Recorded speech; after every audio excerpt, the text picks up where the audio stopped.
ನಮಸ್ಕಾರ ಸ್ನೇಹಿತರೆ, ನಾನು ನಿಮ್ಮ ಪ್ರೀತಿಯ ಲತಾ ನವೀನ್. ಸ್ನೇಹಿತರೆ, ಎಲ್ಲರೂ ಕೂಡ ಹೇಗಿದ್ದೀರಾ? ಚೆನ್ನಾಗಿದ್ದೀರಾ ಅಂತ ಭಾವಿಸ್ತೀನಿ. ನಾನು ಕೂಡ ಚೆನ್ನಾಗಿದ್ದೀನಿ. ಸೊ ನೀವೆಲ್ಲರೂ ಕೂಡ ಚೆನ್ನಾಗಿದ್ದೀರಾ ಅಂತ ಭಾವಿಸ್ತಾ ಇವತ್ತಿನ ಈ ಒಂದು ವಿಡಿಯೋನ ಪ್ರಾರಂಭ ಮಾಡ್ತಾ ಇದ್ದೀನಿ. ವಿಡಿಯೋನ ಪ್ರಾರಂಭ ಮಾಡೋಕ್ಕಿಂತ ಮುಂಚೆ ನೀವೇನಾದ್ರೂ ನನ್ನ ಚಾನಲ್ಗೆ ಹೊಸಬರಾದ್ರೆ ತಪ್ಪದೆ ಹೋಗಿ ಸಬ್ಸ್ಕ್ರೈಬ್ ಮಾಡ್ಕೊಳ್ಳಿ. ವಿಡಿಯೋ ಇಷ್ಟ ಆದಲ್ಲಿ ಲೈಕ್ ಮಾಡಿ, ಹಾಗೆ ನಿಮ್ಮ ಫ್ರೆಂಡ್ಸ್ ಆ್ಯಂಡ್ ಫ್ಯಾಮಿಲಿ ಜೊತೆಗೆ ದಯವಿಟ್ಟು ಈ ವಿಡಿಯೋನ ಶೇರ್ ಮಾಡಿ. ಸ್ನೇಹಿತರೆ, ಗೃಹಲಕ್ಷ್ಮಿ ಯೋಜನೆ 21, 22 ಹಾಗೆ 23 ಹಾಗೆ 24ನೇ ಕಂತಿನ ಹಣ ಒಟ್ಟಾರೆಯಾಗಿ 2,000 ಅಂದ್ರೆ ಟೋಟಲ್ ಆಗಿ 8,000 ಹಣ ಖಾತೆಗಳಿಗೆ ಇನ್ನೂ ಕೂಡ ಬಂದಿಲ್ಲ ಅಂತೇಳಿ ತುಂಬಾ ಜನ ಕಮೆಂಟ್ ಮಾಡ್ತಿದ್ದೀರಾ. ಸೊ ನಮ್ದು ಮೈಸೂರು ಜಿಲ್ಲೆ, ನಮ್ದು ದಾವಣಗೆರೆ, ಚಿತ್ರದುರ್ಗ, ಬಾಗಲಕೋಟೆ, ಸೊ ಬೇರೆ ಬೇರೆ ಜಿಲ್ಲೆಗಳಿಂದ ಕೂಡ ನಮ್ಮ ಜಿಲ್ಲೆಗೆ ಇನ್ನೂ ಖಾತೆಗೆ 2,000 ಹಣ ಜಮಾ ಆಗಿಲ್ಲ ಅಂತ. ಇನ್ನು ಕೆಲವರು ನಮ್ಗೆ ಆಲ್ರೆಡಿ ಹಣ ಖಾತೆಗೆ ಜಮಾ ಆಗಿದೆ ಅಂತ. ಸೊ ಇನ್ನೂ ಕೂಡ ಹಣ ಖಾತೆಗೆ ಜಮಾ ಆಗಿಲ್ಲ ಅಂದ್ರೆ ಯೋಜನೆಯನ್ನೇ ಸ್ಟಾಪ್ ಆಯ್ತಾ ಅಥವಾ ಗೃಹಲಕ್ಷ್ಮಿ ಯೋಜನೆ ಹಣ ಇನ್ ಮುಂದೆ ಬರಲ್ವಾ ಅನ್ನೋದು ಸಾಕಷ್ಟು ಜನರಿಗೆ ಗೊಂದಲ ಕೂಡ ಇದೆ. ಯಾವಾಗಿಂದ ಹಣ ಬರ್ದೇ ಇದ್ದವರಿಗೆ ಹಣ ಬರಲ್ಲ ಅನ್ನೋದ್ರ ಬಗ್ಗೆ ಕಂಪ್ಲೀಟ್ ಆಗಿ ಹೇಳ್ತೀನಿ. ಈಗಾಗಲೇ 20 ಕಂತಿನ ಹಣವನ್ನ ಪ್ರತಿಯೊಬ್ರು ಕೂಡ ಪಡ್ಕೊಂಡಿದ್ದೀರಾ. ಹಾಗೆ 21ನೇ ಕಂತಿನ ಹಣ ಸಾಕಷ್ಟು ಜನ ಮಹಿಳೆಯರಿಗೆ ಜಮಾ ಆಗಿದೆ. ಯಾರಿಗೆಲ್ಲ 21ನೇ ಕಂತಿನ ಹಣ ಜಮಾ ಆಗಿದೆ ಅವರೆಲ್ಲರೂ ಕೂಡ ಈ ವಿಡಿಯೋನ ಕಂಪ್ಲೀಟ್ ಆಗಿ ನೋಡಿ. 22, 23, 24ನೇ ಕಂತಿನ ಹಣ ಯಾವಾಗ ಬರುತ್ತೆ ಅಂತ. ಹಾಗೆ 21ನೇ ಕಂತಿನ ಹಣ ಯಾರೆಲ್ಲಿಗೆಲ್ಲ ಬಂದಿಲ್ಲ ಅವರು ಕೂಡ ವಿಡಿಯೋನ ಕಂಪ್ಲೀಟ್ ಆಗಿ ನೋಡಿ. ನಿಮ್ಗೆ ಯಾವಾಗ ಹಣ ಜಮಾ ಆಗತ್ತೆ ಅಂತ ಕ್ಲಾರಿಟಿಯನ್ನ ಕೊಡ್ತೀನಿ. ಅರ್ಧಂಬರ್ಧ ವಿಡಿಯೋ ನೋಡಿದ್ರೆ ನಿಮ್ಗೆ ಖಂಡಿತವಾಗ್ಲೂ ಪೂರ್ತಿಯಾಗಿರುವಂಥ ಮಾಹಿತಿ ಗೊತ್ತಾಗಲ್ಲ.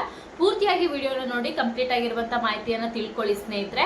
ಯಾಕಂದರೆ ಈಗ ನಿಮ್ಮೆಲ್ಲರಿಗೂ ಕೂಡ ಗೊತ್ತಿದೆ, ಗೃಹಲಕ್ಷ್ಮಿ ಯೋಜನೆಯ 2,000 ಹಣ ಅನ್ನೋದು ತುಂಬಾ ಇಂಪಾರ್ಟೆಂಟು. ಕೆಲವೊಂದಿಷ್ಟು ಜನಕ್ಕೆ ಅದು ಇಂಪಾರ್ಟೆಂಟ್ ಆಗದೆ ಇರ್ಬೋದು, ತುಂಬ ಜನಕ್ಕೆ ಇದರಿಂದ ಉಪಯೋಗ ಆಗಿದೆ. ನನ್ನ ವಿಡಿಯೋನ ನೋಡ್ತಾ ಇರುವವರು ಯಾರಾದರೂ ಇದ್ರೆ ನಿಮ್ಗೆ ಗೃಹಲಕ್ಷ್ಮಿ ಯೋಜನೆ ಹಣ ಇಂದ ಉಪಯೋಗ ಆಗಿದ್ರೆ ದಯವಿಟ್ಟು ಎಸ್ ಉಪಯೋಗ ಆಗಿದೆ ಅಂತ ಕಮೆಂಟ್ ಮಾಡಿ. ಯಾಕಂದರೆ ಈ ರೀತಿ ನೆಗೆಟಿವ್ ಕಮೆಂಟ್ ಮಾಡುವಂಥವ್ರು ಅಥವಾ ನೆಗೆಟಿವ್ ಮಾತುಗಳನ್ನ ಆಡೋರಿಗೆ ಸ್ವಲ್ಪ ಇದು ಮುಟ್ಲಿ ಅಂತ ನಾನು ಹೇಳ್ತಾ ಇದ್ದೀನಿ. ಅದಕ್ಕೋಸ್ಕರ ಯಾಕಂದರೆ ನಾನು ನಿನ್ನೆ ಒಂದು ಕಮೆಂಟ್ನ ಓದ್ತಾ ಇದ್ದೆ, ಅಲ್ಲಿ ಕಮೆಂಟ್ ಮಾಡಿದ್ರು ಒಬ್ರು. ಸೊ ಅವ್ರ ಹೆಸರನ್ನ ನಾನು ಇಲ್ಲಿ ಮೆನ್ಷನ್ ಮಾಡಕ್ ಹೋಗಲ್ಲ.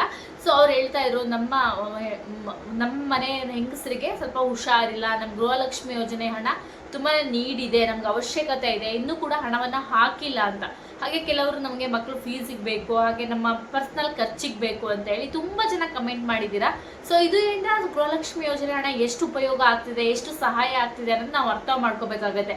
ಒಬ್ರು ಹೇಳಿನೇ ನಾವು ಅರ್ಥ ಆಗ್ಬೇಕು ಅಂತ ಇಲ್ಲ. ಯಾಕಂದ್ರೆ ಗೃಹಲಕ್ಷ್ಮಿ ಯೋಜನೆ 2,000 ಹಣ ಅನ್ನೋದು ತುಂಬಾನೇ ಬಿಗ್ ಅಮೌಂಟ್. ಕೆಲವೊಂದ್ಸರಿ 100 ರೂಪಾಯಿ ಇದ್ರೂ ಕೂಡ ಯಾವ್ದಾದ್ರು ಒಂದು ಖರ್ಚಿಗೆ ಆಗತ್ತೆ ಅನ್ನೋದು ಮಹಿಳೆಯರ ಹಿತದೃಷ್ಟಿ. ಎಷ್ಟೇ ದುಡ್ಡಿರ್ಲಿ, ಸೊ ಇನ್ನೊಂದು 500 ರೂಪಾಯಿ ಇದೆಯಾ, ಇನ್ನೊಂದು 100 ರೂಪಾಯಿ ಇದೆಯಾ ಅನ್ನೋದನ್ನ ಯೋಚನೆ ಮಾಡ್ತೀವಿ. ಅದು ಗೃಹಲಕ್ಷ್ಮಿ ಯೋಜನೆ ಹಣ ಪಡ್ಕೊಳೋರು ಅಂತಲ್ಲ, ಪಡ್ಕೊಂಡೇ ಇರೋರು ಕೂಡ ಅಷ್ಟೇ. ಪಡ್ಕೊಂತ ಇರೋರಿಗೆ ತುಂಬಾನೇ ಅನಿವಾರ್ಯ ಇರುತ್ತೆ. ಯಾಕಂದ್ರೆ ಏನೋ ಒಂದು ಖರ್ಚಿಗೆ ಆಗತ್ತೆ, ಮಕ್ಕಳು ಫೀಸ್ಗೋ, ಮಕ್ಕಳು ಟ್ಯೂಷನ್ಗೋ, ಅಥವಾ ಅವ್ರ ಖರ್ಚಿಗೋ, ಅಥವಾ ಚಿಕ್ಕ ಪುಟ್ಟ ಮನೆಯ ಮೇಂಟೆನೆನ್ಸ್ ಖರ್ಚುಗಳಿಗೂ ಈ ತರ ಸಹಾಯ ಆಗತ್ತೆ ಅನ್ನೋದನ್ನ ಸಾಕಷ್ಟು ಜನ ಯೋಚನೆ ಮಾಡಿರ್ತಾರೆ. ಆದ್ರೆ ಕೆಲವೊಂದಿಷ್ಟು ಜನ, ಈ ಸತೀಶ್ ಅನ್ನೋರು ಯಾರಂದ್ರೆ ನನಗೆ ಗೊತ್ತಿಲ್ಲ, ಇವರಿಗೆ ಎಷ್ಟು ಉಗ್ರು ಅಷ್ಟೇನೆ, ಇವನಿಗೆ ಎಷ್ಟು ಉಗ್ರು ಅಷ್ಟೇ. ನಿನ್ನೆ ಕೂಡ ಕಮೆಂಟ್ ಮಾಡಿದ್ದಾರೆ, ನಿಂಗೆ ಮಾಡಕ್ ಬೇರೆ ಕೆಲಸ, ನನ್ನ ಕೆಲಸನೇ ವಿಡಿಯೋ ಮಾಡೋದು, ನಿನ್ ಕೆಲಸ ಬಂದ್ಬಿಟ್ಟು ಬೇರೆಯವ್ರ ಯೂಟ್ಯೂಬ್ ಚಾನಲ್ ಬಂದು ಕಮೆಂಟ್ ಮಾಡೋದು ನಂಗೆ ಗೊತ್ತಿಲ್ಲ. ನಾನೇನಾದ್ರೂ ನನ್ನ ಯೂಟ್ಯೂಬ್ ನೋಡು ಅಂದ್ರೆ ನಿಂಗೇನಾದ್ರು ಪರ್ಸನಲ್ ಆಗಿ ಮೆಸೇಜ್ ಮಾಡಿದ್ದೀನ ಅಥವಾ ಇನ್ನೊಂದು ಬಂದು ಮೆಸೇಜ್ ಮಾಡ್ತಾ ಇದ್ದೀನ, ನಿಂಗೆ ಇಂಟ್ರೆಸ್ಟ್ ಇಲ್ಲ ಅಂದ್ರೆ ನೋಡ್ಬೇಡ. ನಿನ್ನಂತ ಕೋಟ್ಯಾಂತರ ಜನರಿಗೆ ಗೃಹಲಕ್ಷ್ಮಿ ಯೋಜನೆಯಿಂದ ಉಪಯೋಗ ಇದೆ. ಅವರು ಈ ಹಣವನ್ನ ಪಡ್ಕೊಳಕ್ಕೆ ಕಾತುರದಿಂದ ಕಾಯ್ತಾ ಇದ್ದಾರೆ, ಅವ್ರ ಸಹಾಯ ಆಗತ್ತೆ. ನಿನ್ನಂತ ಚೀಪ್ ಕೊಳ್ಚೆಗೆ ಅರ್ಥ ಆಗಲ್ಲ ಇದ್ರ ಕಷ್ಟ ಏನಂತ. ನಿನಗೂ ಅವಶ್ಯಕತೆ ಇರುತ್ತೆ, ಆದ್ರೂ ಒಂದು ಯಾರು ನಿನ್ ಮೆಸೇಜ್ ನೋಡ್ಬಿಟ್ಟು ಕಮೆಂಟ್ ಮಾಡ್ತಾರೋ ಅಥವಾ ಏನೋ ಒಂದು ಹೇಳ್ತಾರೋ ಅಂತ ಹೇಳಿ ನೀನು ಕಮೆಂಟ್ ಮಾಡ್ತೀಯ ಅಂತ ನನಗೆ ಗೊತ್ತು. ನಿನಗೆ ಸ್ವಲ್ಪನಾರು ಮರ್ಯಾದೆ ಅಂತ ಇದ್ರೆ ವಿಡಿಯೋ ನೋಡಕ್ ಇಷ್ಟ ಇಲ್ಲ ಅಂದ್ರೆ ನೋಡ್ಬೇಡ ಗುರು. ಸೊ ವಿಡಿಯೋ ನೋಡ್ತೀಯಾ ನೋಡು, ಅದನ್ನ ಬಿಟ್ಬಿಟ್ಟು ನಿಮ್ಗೆ ಮಾಡಕ್ ಬೇರೆ ಕೆಲಸ ಇಲ್ವ? ನನ್ನ ಕೆಲಸನೇ ಇದು. ನಿನಗೆ ಸುಮ್ಮನೆ ಕೈ ಆಡಲ್ಲ ಅಂತ ಹೇಳ್ಬಿಟ್ಟು ಇಲ್ಲಿ ಬಂದು ಕಮೆಂಟ್ ಮಾಡೋ ಕೆಲಸ ಅಂದ್ರೆ ಎಲ್ಲರೂ ನಿಂತರನೇ ಇರಲ್ಲ. ಚೀಪ್ ಮೆಂಟಾಲಿಟಿ ಜನ. ನೀನೊಂಥರ ಕೊಳ್ಚೆ ಇದ್ದಂಗೆ, ಆ ಕೊಳ್ಚೆಗೆ ಎಷ್ಟು ಕಲ್ ಹಾಕಿದ್ರು ಅದು ನಮಗೂ ಸಿಡಿಯೋದಂತ ಗೊತ್ತು. ಆದ್ರೂ ನೀನು ಬೇರೆ ಒಂದು ಚಾನಲ್ಗೆ ಬಂದು ಈ ತರ ನಿಂಗೆ ಮಾಡಕ್ ಬೇರೆ ಕೆಲಸ ಇಲ್ಲ ಅಂದ್ರೆ ನಿಮ್ಮ ಮನೇಲಿ ಇರೋವಂಥವ್ರಿಗೆ ಏನು ಹೇಳ್ತಿರೋ? ನಿಮ್ಮ ಮನೇಲಿ ಇರೋರು ದಿನ ಅಡುಗೆ ಮಾಡ್ತಾ ಇರ್ತಾನೆ. ಸೊ ನಿಮ್ಮ ಮನೇಲಿ ಮಾಡಿದ ಕೆಲಸನೇ ಮಾಡ್ತೀನಿ. ಇವತ್ತು ಅಡುಗೆ ಮಾಡಿಬಿಟ್ರೆ ಇನ್ನೊಂದು ವರ್ಷ ಆದ್ರೂ ಅಡುಗೆ ಮಾಡಲ್ವಾ?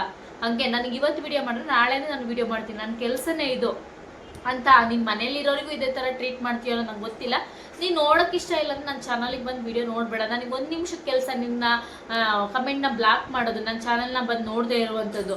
ಸೊ ನಿನಗೆ ಸ್ವಲ್ಪನಾದ್ರೂ ಒಂದು ಏನಂತ ಹೇಳ್ತಾರೆ, ಸ್ವಲ್ಪನಾದ್ರೂ ಏನಂತ ಹೇಳ್ತಾರೆ, ಮನುಷ್ಯತ್ವ ಅಂತ ಹೇಳೋಕ್ಕಾಗಲ್ಲ. ನಿಮ್ಗೊಂದು ಸ್ವಲ್ಪನಾದ್ರೂ ಮಾನ ಮರ್ಯಾದೆ ಇದ್ದರೆ ಈ ಕಮೆಂಟನ್ನು ಮಾಡೋದನ್ನ ಬಿಟ್ಬಿಡು. ನನ್ನ ಚಾನಲ್ ಅಂತಲ್ಲ, ಯಾರ ಚಾನಲ್ಗೆ ಹೋಗು ಕಮೆಂಟ್ ಮಾಡಬೇಡ.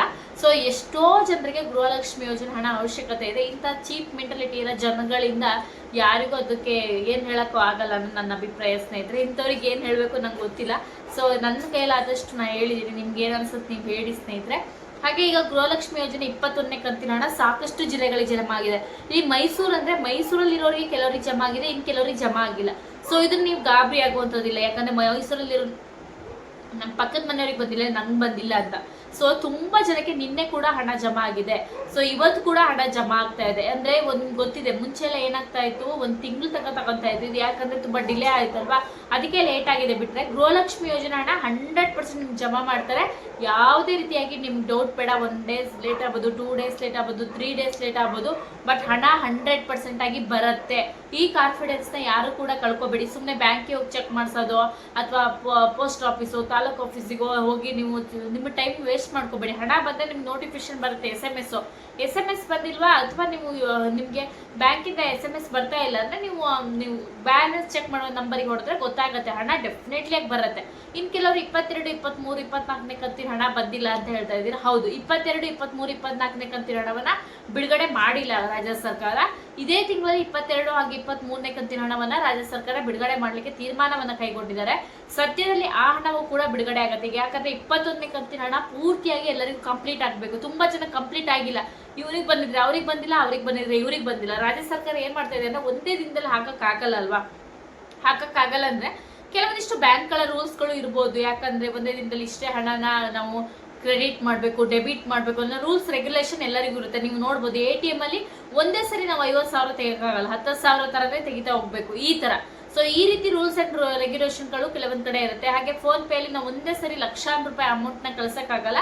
ಅದೇ ತರ ಬ್ಯಾಂಕ್ಗಳಿಗೂ ಕೋಟ್ಯಾಂತರ ರೂಪಾಯಿ ವ್ಯವಹಾರ ಇದು. ಯಾಕಂದ್ರೆ ಕೋಟಿಗಟ್ಟಲೆ ಜನ ಈ ಯೋಜನೆಗೆ ಅರ್ಜಿಯನ್ನು ಹಾಕಿದ್ದಾರೆ ಅಂದ್ಮೇಲೆ ಇದಕ್ಕೆ ಒಂದಿಷ್ಟು ರೂಲ್ಸ್ ರೆಗ್ಯುಲೇಷನ್ ಇರುತ್ತೆ, ಅದಕ್ಕೆ ಡಿಲೇ ಆಗಿದೆ.